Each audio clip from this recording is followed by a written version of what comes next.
তো মই মানে যোৱা 19 তাৰিখত গাড়ীখন লোড কৰি আহিছিলোঁ ধৰিত্ৰী গেছ এজেঞ্চি, আৰু গেছ এজেঞ্চিত অহাৰ পিছত মোক ক'লে যে ভাইটি তোমাৰ গাড়ীখন খালী নহ'ব, তুমি ঘৰত গুচি যোৱা। আৰু মই 19 তাৰিখে ঘৰত গুচি গ'লোঁ।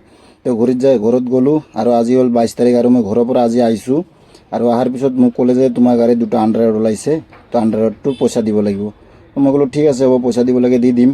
তো তাৰপিছত মানে কি হ'ল, ইহঁতে পইচাও লৈ ল'লে। এয়া হৈছে ধৰিত্ৰী গেছ এজেঞ্চি, আৰু মোৰ পৰা পইচাও লৈ ল'লে। লৈ পৰা মোৰ ইয়াৰবিটো লিখি দিছে, আৰু মানে পইচাও লৈ লৈছে। মই দেখাই আছোঁ, ইফালে ইয়াৰবিত লিখি দিছে। ইয়া চাওক, ইয়াৰবিখন দেখাই আছোঁ। মানে মোৰ ইয়াৰবিটো পইচা লিখি দিছে, ইয়া দুটা আণ্ডাৰৰাইড বুলি, আৰু এইটো ইমানৰ পইচা লৈ লৈছে, ইয়া এমাউণ্টটো। তো পইচা লৈছে, ঠিক আছে পইচা লৈছে, মই মানি লৈছোঁ। কিন্তু ইয়াৰবিত লিখা দিয়াটো মানে কোনটো যুক্তি? এইটো এজেঞ্চি হয় ধৰিত্ৰী, আৰু পইচাও লৈ লৈছে। এতিয়ালৈকে মোৰ গাড়ী কিন্তু অ'কে হোৱা নাই। মই এতিয়াও ৰখি আছোঁ। ইফালে মোৰ গাড়ী দেখিছে, ইয়া। তো মানে ধৰিত্ৰী এজেঞ্চিত যোনটো কোনোবাই আহে, তো ঘৰত যাব দিলেও নাযাব, আৰু যদি আণ্ডাৰৰাইড ওলাই পইচা লৈ ল'ব, আৰু 2 দিন গাড়ী খালী নকৰিব। আৰু ইয়াৰবিত লিখি দিছে এনেকৈ, এয়া দেখিছে, এয়া ধৰিত্ৰী।